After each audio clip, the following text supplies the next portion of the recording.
नमस्कार दोस्तों, all exam guide गुरु के यूट्यूब चैनल पर मेरा नाम है सुजीत पांडे और मैं आप सभी का बहुत बहुत स्वागत करता हूं। दोस्तों यहां पर आपके लिए लेकर आ गए हैं साइंस के टॉप 100 क्वेश्चन, खास तौर पर आपके आरआरबी ग्रुप डी के लिए। ग्रुप डी का एग्जाम आपको पता है अब चालू होने वाला है। अब कमर कस लो, जिसने अब ढिलाई कर दी तो एग्जाम में सिलेक्शन नहीं होगा। केवल 1.5 महीने है, लेकिन 1.5 महीने में भी बहुत कुछ हो सकता है, लेकिन दिन रात एक करना पड़ेगा। तो ये यहाँ पर 100 क्वेश्चन पूछूंगा साइंस के, जो आपके एग्जाम में आए हुए हैं। आपको टारगेट है 80 प्रश्न सही करने का। रोज रात को 10 बजे आपको ये साइंस का वीडियो मिलेगा। चैनल पर पहली बार आए, चैनल को सब्सक्राइब कर लेना। जो भी डिमांड हो, अभी 1.5 महीने बचे हैं, मुझे कमेंट बॉक्स में बताओ। जो पढ़ना हो हम सब लाएंगे, आपकी पूरी हेल्प करेंगे, लेकिन आपको भी ईमानदारी से पूरा वीडियो देखना होगा, पूरे टेस्ट लगाने होंगे, ठीक है। चलिए तो स्टार्ट करते हैं 100 क्वेश्चन। पहला क्वेश्चन है, जल में घुलनशील विटामिन कौन सा है? तो यहां पर सही आंसर हो जाएगा, जल में घुलनशील विटामिन आपका विटामिन सी है। ऑप्शन नंबर बी इस प्रश्न के लिए सही आंसर हो जाएगा। बढ़ते हैं दूसरे प्रश्न की तरफ। ये रहा आपकी स्क्रीन पर। इसमें आपसे पूछा गया है, वास्तविक सूर्यास्त और आभासी सूर्यास्त के बीच लगभग कितने समय का अंतर होता है? तो वास्तविक सूर्यास्त और आभासी सूर्यास्त के बीच लगभग जो आपका अंतर होता है वो होता है 2 मिनट का। ऑप्शन नंबर ए 2 मिनट यहां पर सही आंसर हो जाएगा इस प्रश्न के लिए। बढ़ते हैं प्रश्न नंबर 3 की तरफ। इसमें आपसे क्या पूछा गया है? इसमें आपसे पूछा गया है कि पुष्पों का अध्ययन इनमें से क्या कहलाता है? तो पुष्पों का अध्ययन यहां पर सही आंसर हो जाएगा आपका एंथोलॉजी कहलाता है। ऑप्शन नंबर सी पुष्पों के अध्ययन के लिए राइट आंसर हो जाएगा एंथोलॉजी। क्वेश्चन नंबर 4 की तरफ बढ़ते हैं। ये आपकी स्क्रीन पर, जस्ता के अयस्क कौन है? जस्ता के अयस्क इनमें से कौन है या कौन सा है? तो जस्ता का अयस्क जो है आपका जिंक ब्लेड। ऑप्शन नंबर ए, ये जस्ता का अयस्क है। ऑप्शन नंबर ए यहां पर सही आंसर हो जाएगा इस प्रश्न के लिए। बढ़ते हैं अगले प्रश्न की तरफ, प्रश्न नंबर 5 पर। सामान्य मानव नेत्र का दूर बिंदु कितना होता है? तो सामान्य मानव नेत्र का दूर बिंदु अनंत पर होता है। ऑप्शन नंबर बी अनंत पर बिल्कुल सही आंसर हो जाएगा दूर बिंदु के लिए। प्रश्न नंबर 6, पौधे में आवश्यकता से अधिक जल किस प्रक्रिया द्वारा बाहर निकाला जाता है? तो पौधे में आवश्यकता से अधिक जो जल होता है उसको वाष्पोत्सर्जन के माध्यम से बाहर निकाला जाता है। ऑप्शन नंबर बी वाष्पोत्सर्जन यहां पर इस प्रश्न के लिए सही आंसर हो जाएगा। क्वेश्चन नंबर 7 देखिए, ये रहा आपकी स्क्रीन पर। दांत का मसूड़ा किस पदार्थ का बना होता है जो काफी कठोर होता है? तो दांत का मसूड़ा जो रहता है वो कैल्शियम फास्फेट का बना होता है, और दांत का इनेमल या दांत का मसूड़ा शरीर का सबसे कठोरतम भाग है। Option number B calcium phosphate यहां पर सही आंसर हो जाएगा। बढ़ते हैं अगले क्वेश्चन की तरफ। ये आपकी स्क्रीन पर, फोटोग्राफी में कौन सा अम्ल उपयोग किया जाता है? तो फोटोग्राफी में यहां पर सही आंसर हो जाएगा आपका ऑक्जेलिक अम्ल का यूज होता है। ऑप्शन नंबर बी ऑक्जेलिक अम्ल इस प्रश्न के लिए राइट आंसर हो जाएगा। अगले प्रश्न पर बढ़ते हैं। सिनेमा के पर्दे पर किस प्रकार का प्रतिबिंब बनता है?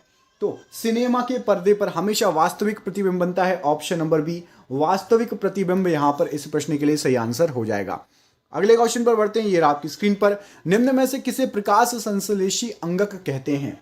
तो प्रकाश संश्लेषी अंगक, यहां पर जो ऑप्शंस दिए गए हैं उसमें से सही आंसर हो जाएगा पत्तियों को प्रकाश संश्लेषी अंगक कहते हैं। ऑप्शन नंबर ए राइट आंसर हो जाएगा। अगले प्रश्न पर बढ़ते हैं। इमली में कौन सा अम्ल पाया जाता है? तो इमली में आपका टार्टरिक अम्ल पाया जाता है। ऑप्शन नंबर बी टार्टरिक अम्ल यहां पर इस प्रश्न के लिए राइट आंसर हो जाएगा। अगले क्वेश्चन को देखिए, कौन रंग है जिसका खतरे के सिग्नल के लिए उपयोग होता है? बिल्कुल इजी क्वेश्चन है। तो हमेशा हर जगह लाल रंग का खतरे के लिए उपयोग होता है। ऑप्शन नंबर माफ कीजिएगा डी नहीं, बी नहीं, डी यहां पर सही आंसर हो जाएगा।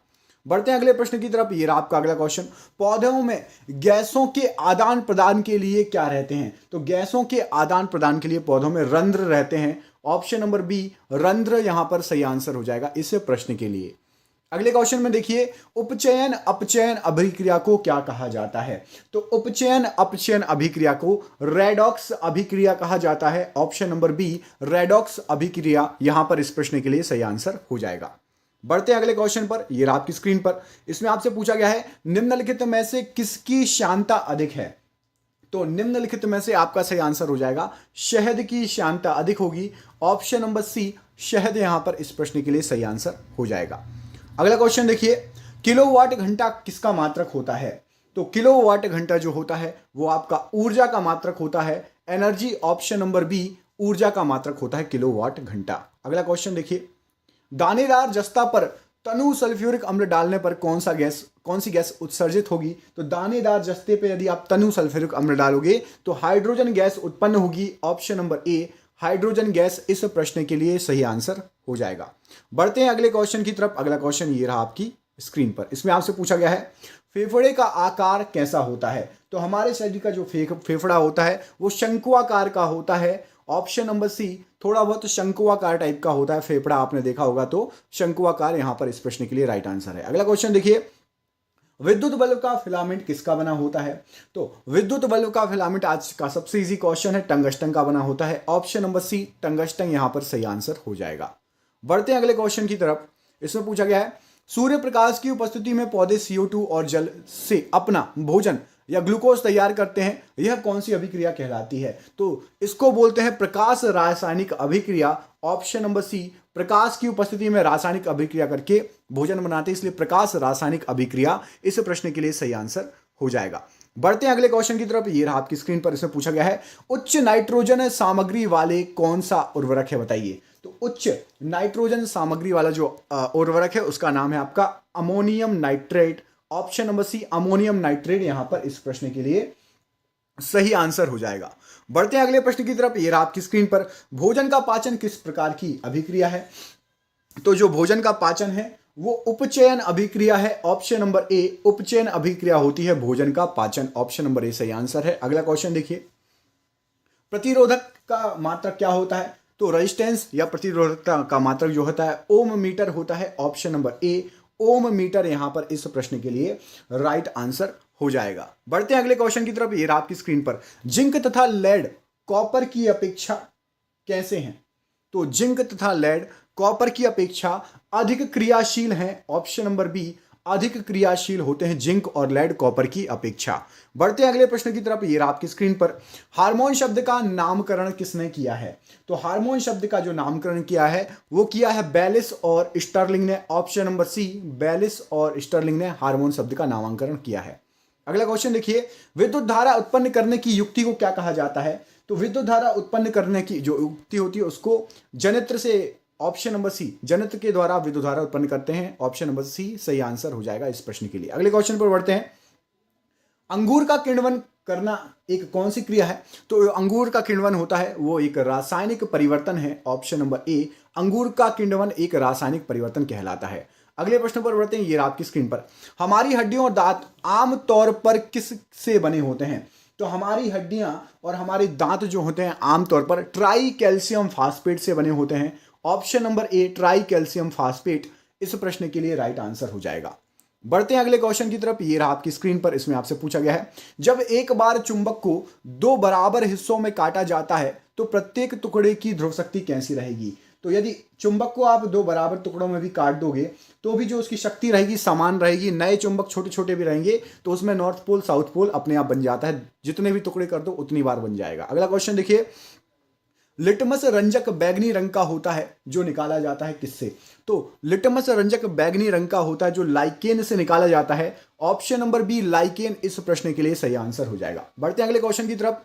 दर्पण की चौड़ाई को दर्पण का क्या कहा जाता है। तो दर्पण की चौड़ाई को दर्पण का द्वारक कहा जाता है। ऑप्शन नंबर सी, द्वारक यहां पर दर्पण की चौड़ाई को कहा जाता है। अगला क्वेश्चन देखिए, शुष्क बुझा हुआ चूना पर क्लोरीन गैस की क्रिया से कौन सा पदार्थ बनता है। तो शुष्क बुझे हुए चूना पर यदि आप क्लोरीन की क्रिया कराएंगे तो विरंजक चूर्ण प्राप्त होगा। ऑप्शन नंबर बी, विरंजक चूर्ण यहां पर इस प्रश्न के लिए सही आंसर हो जाएगा।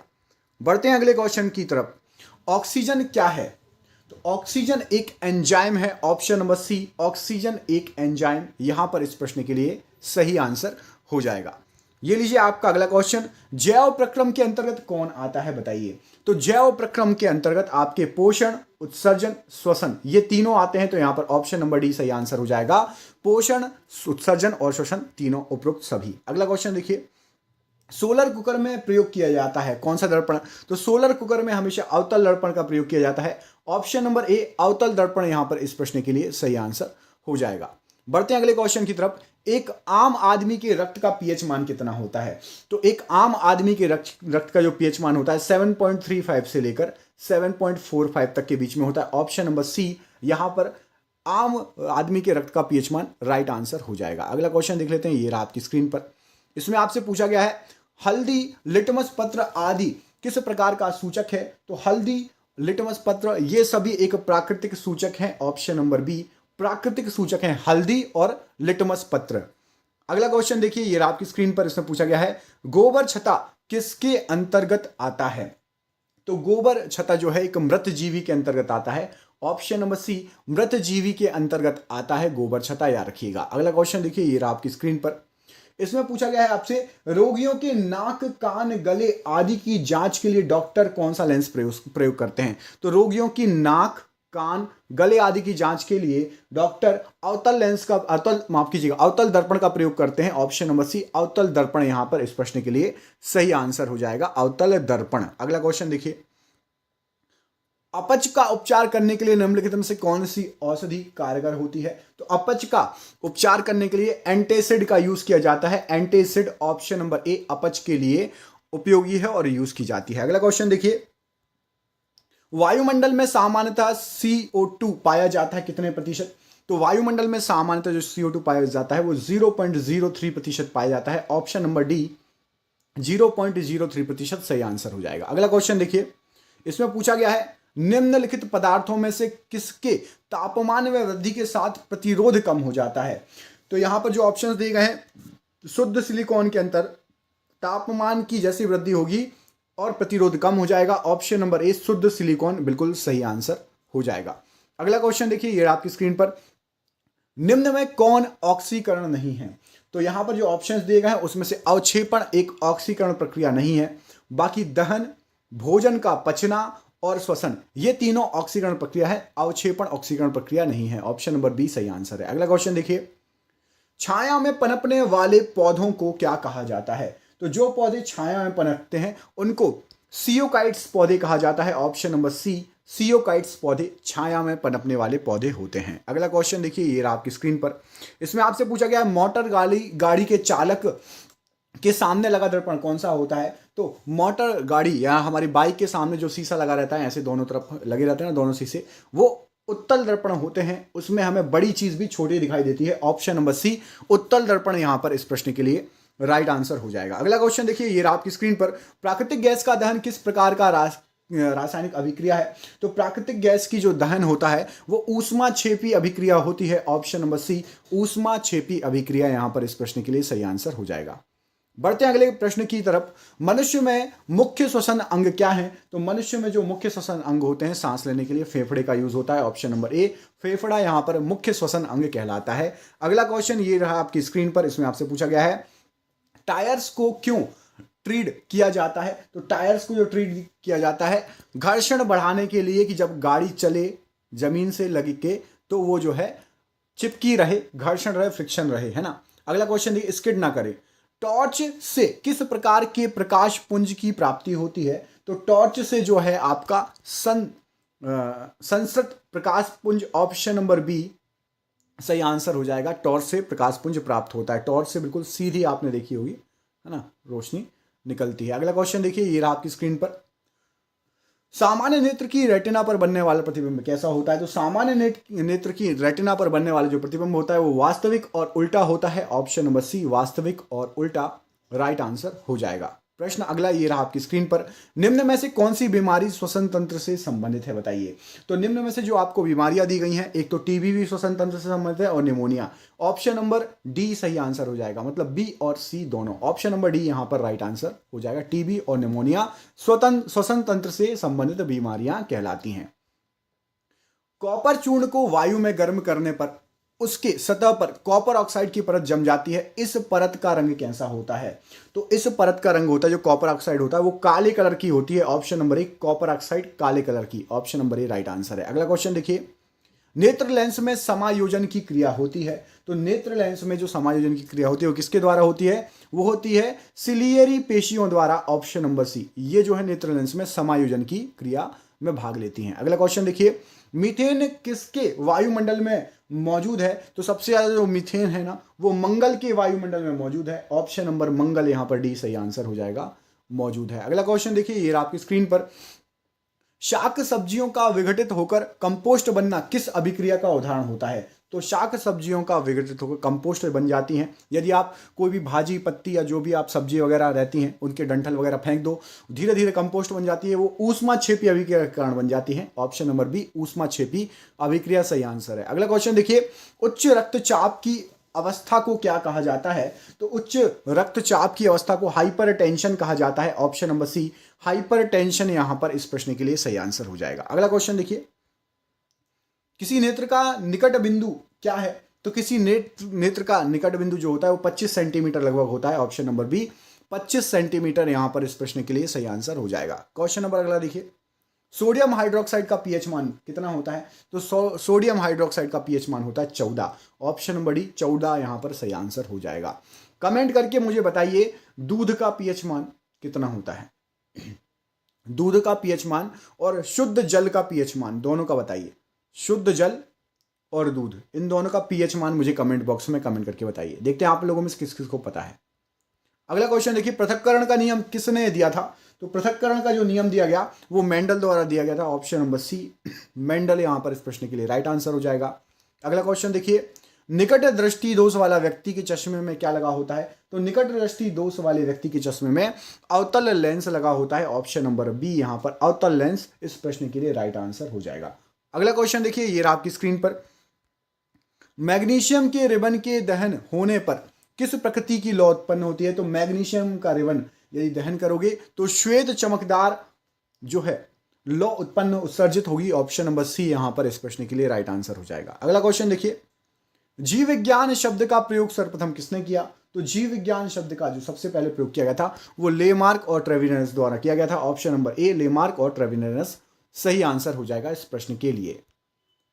अगले प्रश्न में पूछा गया, दीर्घ दृष्टि दोष वाला व्यक्ति के चश्मे में कौन सा लेंस लगा होता है? तो जिसको दीर्घ दृष्टि दोष हो उसके में उत्तल लेंस लगा रहेगा। ऑप्शन नंबर सी उत्तल लेंस यहां पर इस प्रश्न के लिए राइट आंसर हो जाएगा। अगला क्वेश्चन देखिए, सिरका में कौन सा अम्ल पाया जाता है? तो सिरका में यहां पर सही आंसर हो जाएगा एसिटिक अम्ल होता है सिरका में।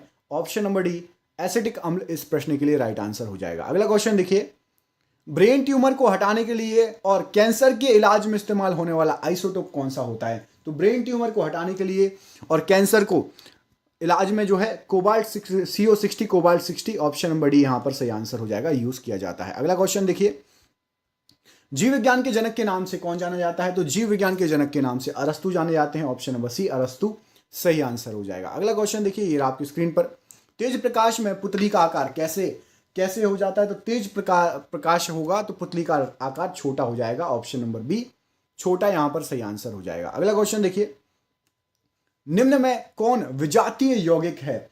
तो निम्न में से यहां पर जो ऑप्शंस दिए गए हैं, प्लास्टर ऑफ पेरिस जिसको आप POP बोलते हो, एक विजातीय यौगिक है प्लास्टर ऑफ पेरिस या POP। अगला क्वेश्चन देखिए, वनस्पति विज्ञान के जनक के नाम से जाने जाते हैं कौन? तो वनस्पति विज्ञान के जनक के नाम से जाने जाते हैं थियोफ्रेट्स। ऑप्शन नंबर ए।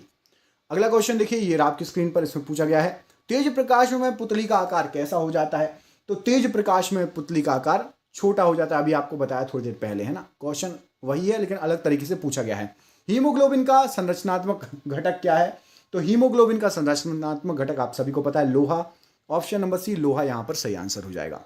नींबू के रस का पीएच मान कितना होता है? तो नींबू के रस का पीएच मान यहां पर सही आंसर, देखिए आसपास बताना पड़ेगा आपको, तो आसपास देखिए 7 से कम ही होना चाहिए। तो ऑप्शन नंबर बी यहां पर आसपास है 2.2। ठीक है, ये एग्जाम में जानबूझ के पूछा गया है, इसमें आपको लगेगा कि मैंने तो कुछ और पढ़ा था। अगला क्वेश्चन देखिए, बॉटनी शब्द की उत्पत्ति किस भाषा से हुई है? तो बॉटनी शब्द की उत्पत्ति ग्रीक भाषा से हुई है। ऑप्शन नंबर ए ग्रीक भाषा यहां पर सही आंसर हो जाएगा। अगला क्वेश्चन देखिए, दूरदृष्टि दोष वाली आंखें साफ साफ देख सकती हैं क्या चीज? तो दूरदृष्टि दोष वाली आंखें जो है साफ साफ देख सकती हैं दूर की वस्तुओं को। उल्टा होता है, दूरदृष्टि दोष में आपको पास की वस्तुएं नहीं दिखती और निकट दृष्टि दोष में आपको निकट की वस्तुएं नहीं दिखती। अगला क्वेश्चन, मधुमक्खी के डंक मारने पर किस पदार्थ से उपचार करना लाभकारी होता है? तो बेकिंग सोडा, जैसे यदि मधुमक्खी काटे घर में बेकिंग सोडा है तो उस पर आप लगा लीजिए। ऑप्शन नंबर ए बेकिंग सोडा।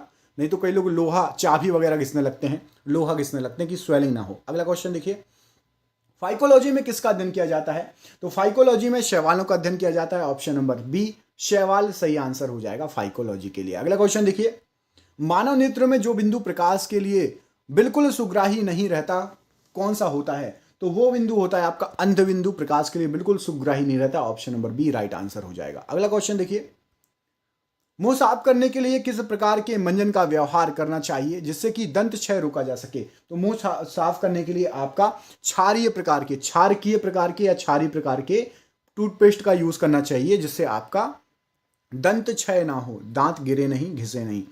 खमीर डैश का उदाहरण है? तो खमीर एक कवक का उदाहरण है। ऑप्शन नंबर बी खमीर एक कवक का उदाहरण हो जाएगा। अगला क्वेश्चन देखिए,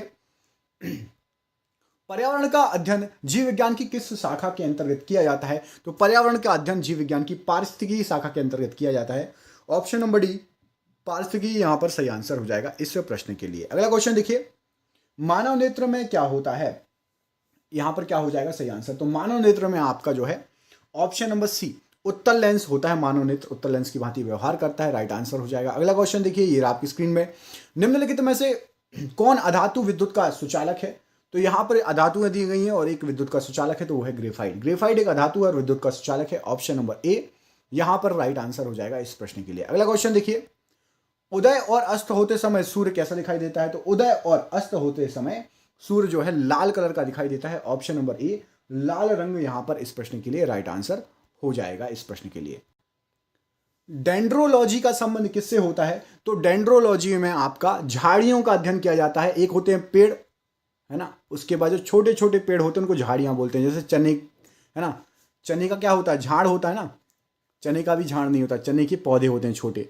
एक पेड़ होते हैं, उसके बाद झाड़ होते हैं, उसके बाद बिल्कुल छोटे छोटे पौधे होते हैं। तो झाड़ियों का अध्ययन किया जाता है, डेंड्रोलॉजी का। बोलते हैं चने के झाड़ पर चढ़ा दिया, चने का झाड़ नहीं होता है ना, बिल्कुल छोटा पौधा होता है चने का। निम्नलिखित में से किस धातु को चाकू से काटा जा सकता है? तो चाकू से काटा जा सकता है, यहां पर सही आंसर हो जाएगा सोडियम को। Option number C sodium right answer हो जाएगा। अगला क्वेश्चन देखिए, सूक्ष्म जीव मिलते हैं कहां पर? तो सूक्ष्म जीव जो रहते हैं वो आपको रेतीली मिट्टी में भी मिलेंगे, लवण युक्त पानी में भी, दलदल भूमि में भी। ऑप्शन नंबर डी उपरोक्त सभी जगह आपको सूक्ष्म जीव मिल सकते हैं। अगला क्वेश्चन देखिए, विद्युत चुंबक बनाने के लिए प्रायः किस पदार्थ के छड़ का उपयोग किया जाता है? तो विद्युत चुंबक बनाने के लिए प्रायः जो है नर्म लोहे का उपयोग किया जाता है। ऑप्शन नंबर बी नर्म लोहा सही आंसर हो जाएगा। अगले प्रश्न पर बढ़ते हैं, आयनिक यौगिक के गलनांक एवं क्वथनांक कैसे होते हैं? तो आयनिक यौगिक का गलनांक और क्वथनांक दोनों आपके उच्च होंगे। ऑप्शन नंबर बी, है ना, गलनांक भी उच्च होगा और क्वथनांक भी आपका उच्च होगा, याद रखिएगा। अगला क्वेश्चन देखिए, साइनोकोबाल्मिन क्या होता है? तो साइनोकोबाल्मिन जो है वो विटामिन B12 है। Option number D vitamin B12 यहां पर सही आंसर हो जाएगा। अगला प्रश्न देखिए, विषाणु वृद्धि करता है किसमें? तो विषाणु जो है वो आपका जीवित कोशिका में वृद्धि करता है। ऑप्शन नंबर ए जीवित कोशिका यहां पर इस प्रश्न के लिए सही आंसर हो जाएगा। विद्युत चुंबकीय प्रेरण की खोज इनमें से किसने की? तो विद्युत चुंबकीय प्रेरण की जो खोज की थी वो फेराडे ने की थी। ऑप्शन नंबर सी फेराडे यहां पर इस प्रश्न के लिए राइट आंसर है। अगले प्रश्न में पूछा गया साबूदाना किससे बनाया जाता है? तो जो साबूदाना है वो आपका साइकस से बनाया जाता है। ऑप्शन नंबर डी साइकस यहां पर इस प्रश्न के लिए सही आंसर हो जाएगा। अगले प्रश्न पर बढ़ते हैं, फलों का अध्ययन क्या कहलाता है? तो फलों के अध्ययन को कहा जाता है pomology. Option number B pomology right answer हो जाएगा फलों के अध्ययन के लिए। अगले प्रश्न में पूछा गया है, मानव शरीर में कौन सी संरचना से अपेंडिक्स जुड़ा हुआ है? तो मानव शरीर में जो अपेंडिक्स है वो बड़ी आंत से जुड़ा हुआ है। ऑप्शन नंबर ए अपेंडिक्स बड़ी आंत राइट आंसर हो जाएगा। अगला क्वेश्चन देखिए, खाद्य पदार्थों का पौधे में स्थानांतरण का मुख्य रूप कौन सा होता है? तो खाद्य पदार्थों का जो है सुक्रोज के तहत जो है पौधे में स्थानांतरित होता है। ऑप्शन नंबर सी यहां पर सुक्रोज सही आंसर हो जाएगा इस प्रश्न के लिए। अगला क्वेश्चन देखिए, विद्युत मात्रा की इकाई क्या है? तो विद्युत मात्रा की इकाई आपकी एम्पियर होती है।